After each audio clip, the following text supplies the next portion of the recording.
మన గుర్తు ఫ్యాను. ఈ గుర్తు మీ అందరికీ కూడా తెలిసే ఉంటుంది. ఈరోజు మన పార్టీ అభ్యర్థుల కింద ఈరోజు ఎంపీ అభ్యర్థిగా మీ అందరికీ కూడా పరిచయస్తుడైన మన బ్రహ్మానందరెడ్డి అన్న పార్టీ ఎంపీ అభ్యర్థిగా మీ అందరి ఆశీస్సులు కోరుతా ఉన్నాడు. మంచివాడు, మీ అందరి చల్లని దీవెనలు బ్రహ్మానందరెడ్డి అన్న మీద ఉంచమని కోరుతా ఉన్నాను. అదేవిధంగా నంద్యాల ఎమ్మెల్యేగా మీ అందరికీ కూడా పరిచయస్తుడు నా సోదరుడు రవి నా పక్కనే ఉన్నాడు. మీ చల్లని దీవెనలు రవిపై కూడా ఉంచమని చెప్పి కూడా సవినయంగా కోరుతా ఉన్నాను. అదేవిధంగా పార్లమెంట్ ఎమ్మెల్యేగా మీ అందరికీ పరిచయస్తుడు భూపాలన్న ఉన్నాడు నా పక్కనే. రాంభూపాలన్న కూడా మీ చల్లని దీవెనలు ఆశీస్సులు ఇవ్వవలసిందిగా ప్రార్థిస్తా ఉన్నాను.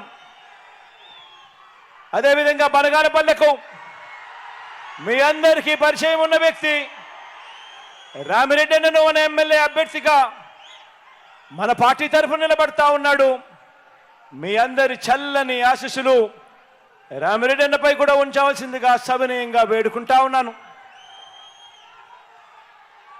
అదేవిధంగా ఆళ్లగడ్డకు సంబంధించి నా సోదరుడు నాని నిలబడతా ఉన్నాడు.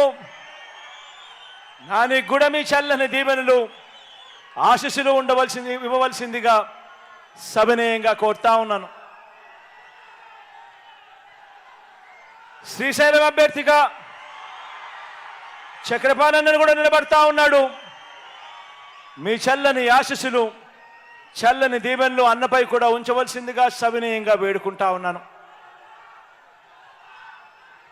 అదేవిధంగా నందికొట్కూరు నుంచి మీ అందరికీ కూడా పరిచయం ఉన్న వ్యక్తి, డాక్టర్గా మంచి పేరున్న వ్యక్తి నిలబడతా ఉన్నాడు. చల్లని దీవెనలు ఆశీస్సులు ఉంచవలసిందిగా సవినయంగా కోరుతా ఉన్నాను. రాజా గురించి చెప్పాల్సిన పని లేదు. నా స్నేహితుడు, నాకు దగ్గరవాడు.